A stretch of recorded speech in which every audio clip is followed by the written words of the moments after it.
everybody, and welcome to Tween Tuesday.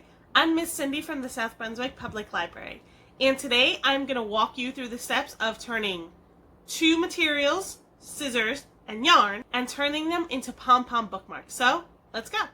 So, to make our Pom Pom bookmarks, we are only going to need two things. You're going to need yarn, and you're going to need scissors. That's it. So, step one. You're going to want to cut two different lengths of the yarn.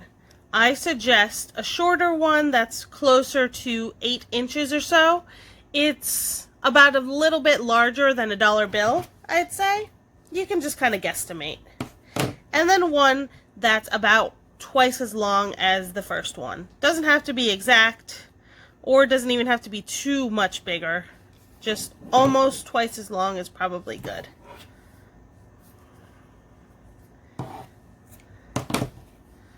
So,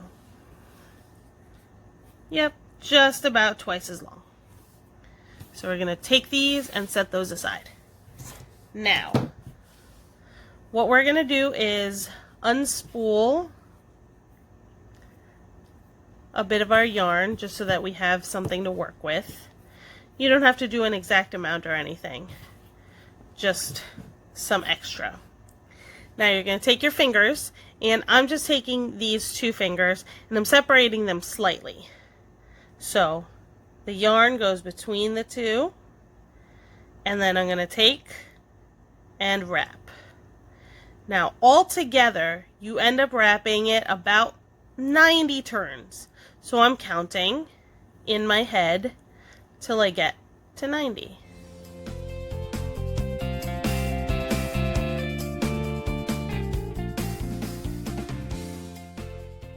Alright, so this is about 90. It doesn't have to be exactly 90. You can stop before that, or you can keep going. 90 is just a good thickness. If you're working with thinner yarn, you might want to do it more, but if you're working with thicker yarn, kind of like this, then you might want to do it fewer than 90 times. So, now it's a tube. As you can see, I can still get my hands through it. You're going to take the shorter of the two strings that you cut, or the two pieces of yarn that you cut, and put it through the little tunnel that you make. And actually, I'm going to cut off the yarn from the rest of the roll. Okay, so now we're going to tie a knot. Make sure to make it tight. One knot, and then a double knot is usually best. That's good. You should still have a tunnel right here. Now you're going to take the larger one and you're going to put it through as well. Only instead of pulling it so it's about halfway, you're going to want to leave a nice long tail on it. So see, much longer than this side. And you're going to do the same thing here. You're going to tie a double knot. 1 and 2. Now that's done, and you have a nice long tail. So what I'm going to do is I'm going to carefully cut those long pieces using my scissors so that I don't have any long dangling bits left over except for the tail that I want. Okay, so now you have a bundle and you have a tail. If you wanted to, you could probably leave it like this too, but that's not what we're making. So, again, make sure you have a tunnel. Make sure you can get your fingers through it. Now, the scissors are going to go through the tunnel this way, through all the loops, and you're going to cut them. If your scissors are small and you can only do a little bit at a time, just cut a couple chunks.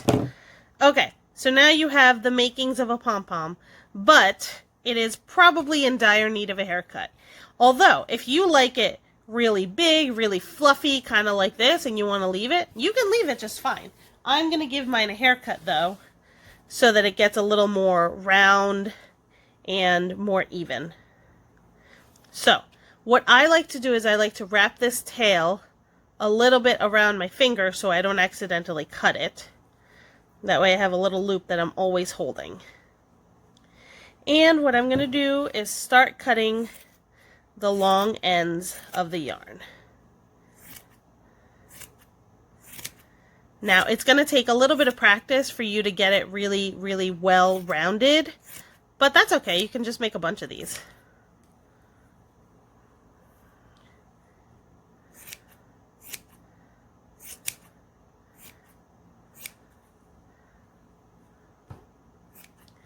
You just want to cut the ends that sort of stick out.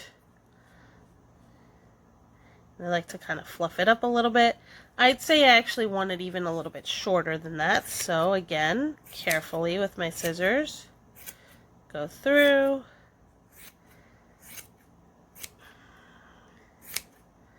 In the end, what I want it to look like is kind of like how a dandelion looks when it has all its seeds. It's a bunch of long, fluffy strands that make a really almost perfect circle.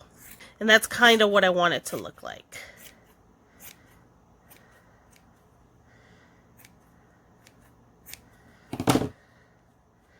Just kind of fluff it out a little bit. See, that's a little bit better. I have some strands sticking out, but I can adjust that.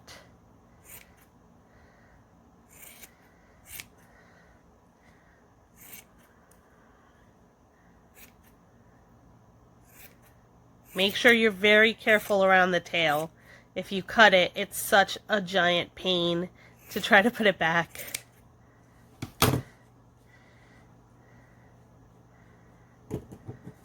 Now, if you wanted a ball that's like this, you know, very circular and fluffy, but bigger, what you would do is at the beginning, instead of just wrapping around 2 fingers, you could wrap around 3 fingers, 4 fingers, or your whole hand. That will make it a lot bigger to start with.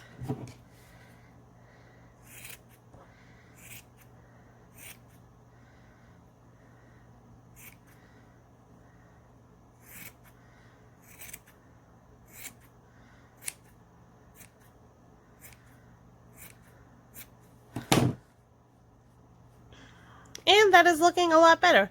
There's probably a couple of ends here and there that I still want to cut, but I can always do that a little bit later. Altogether, I would say this is nice and fluffy and exactly the way I want it to look, and I still have my tail. So let me move these.